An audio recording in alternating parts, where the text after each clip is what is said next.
سونے ہو کرتے دل وڈا کر کے بندہ سونے نہ تو اسے مزہ بھی ایک حدیث پاک آپ سنیں حضور علیہ الصلوۃ والسلام کے ایک صحابی ہیں سیدنا ابو امامہ آپ فرماتے ہیں کہ رسول اللہ صلی اللہ علیہ وآلہ وسلم نے فرمایا کہ جب مسلمان بندہ وضو کرتا ہے نا تو اس وقت وضو سے پہلے ہم اتنے زیادہ گناہگار ہیں کہ ہمارے ہاتھ پاؤں آنکھ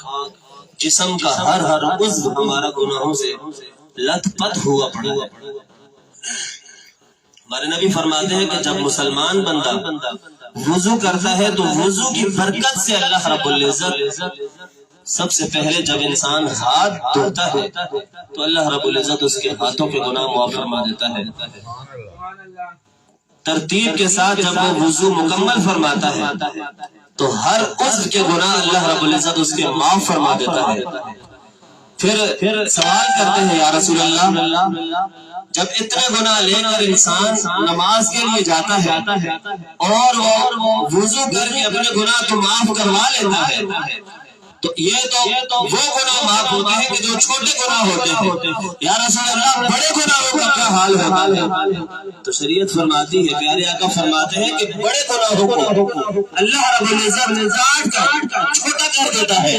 اور چھوٹا کر کے اس طرح پیش کرتا ہے کہ جیسے کوئی گٹھڑی ہو کسی بھی چیز کی، گناہوں کی گٹھڑی بنا دی جاتی ہے اور وہ انسان کے کندھوں پر رکھ دی جاتی ہے۔ جب وہ بندہ وضو کرنے کے بعد آدھے گناہ معاف کروا دیتا ہے اور بقیہ آدھے گناہ جب اس کی گٹھڑی میں لاد کر کاندھوں پر رکھ دیے جاتے ہیں تو پیارے آقا فرماتے ہیں جب وہ نماز کے لیے نیت کرتا ہے تو آدھے گناہ بڑے کاٹ کر اس کے گناہ معاف ہو جاتے ہیں۔ اور پھر یہ آپ دیکھیں کہ اللہ رب العزت نے ہم بندوں کے لیے انسانوں کے لیے کتنی کرم اور کتنے موقع عطا کر رہا ہے کہ ہے کوئی جو مجھ سے اپنے آپ کو معاف کروا لے، پر ہم ہیں کہ اللہ رب العزت کی مسلسل ناراضگیوں کا سبب بن رہے ہیں۔ بات کو آگے بڑھاؤ، پیارے آقا فرماتے ہیں کہ جب انسان وضو کر کے مکمل کر کے جب وہ مسجد جاتا ہے نماز ادا کرتا ہے تو باقی چھوٹے گناہ جو اس کے یا رسول اللہ معاف ہو گئے، بڑے گناہوں کا کیا حال ہوگا؟ تو بڑے گناہوں کے متعلق یہ فرمایا گیا کہ بڑے گناہوں کو کاٹ کر چھوٹا کر دیا جاتا ہے اور چھوٹا بھی اس انداز میں کر دیا جاتا ہے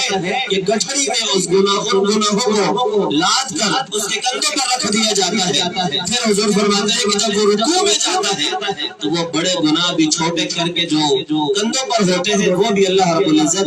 اپنے سونے نبی کی اطاعت پر عمل کرنے کی وجہ سے اور اللہ کے پیارے حبیب کی ادا کو اپنانے کی وجہ سے اللہ رب العزت وہ گناہ بھی معاف فرما دیتا ہے۔ یہاں بھی بات ختم نہیں کی، پھر فرمایا کہ جب انسان نماز پڑھ کے گھر جاتا ہے تو یا رسول اللہ اس کا حال کیا ہوتا ہے؟ فرمایا اس بندے کا حال ایسا ہوتا ہے کہ جیسے ابھی اس نے اپنی ماں سے جنم لیا۔ صرف ایک نماز کا حال یہ ہے حضرت۔ تو جب آپ حضور سے محبت کریں گے، آپ یہاں رک کر یہ بھی بات آپ ذہن میں رکھیں، آپ یہاں جتنی دیر بھی بیٹھے نا نیت اپنی صاف کر لیں، کھانے کی نیت نہ ہو، کسی کو دکھانے کی نیت نہ ہو، فلانے کو دکھانا ہے غریب ہے تو آؤں گا، نہیں ہے تو نہیں آؤں گا، نہیں، اللہ کی رضا اگر دل میں ہے نا تو اللہ رب العزت آپ کو کم وقت میں بھی بہت کچھ عطا فرما دے گا۔ اگلے ثنا خان کو میں دعوت دینے لگا ہوں، جناب شوکت بھائی کو آپ آئیں اور حضور کی تعریف اپنے انداز میں پیش فرمائیں۔ نعرہ تکبیر، نعرہ تکبیر، نعرہ رسالت، نعرہ رسالت، نعرہ حیدری، نعرہ غوثیہ، ثنا خان مصطفیٰ۔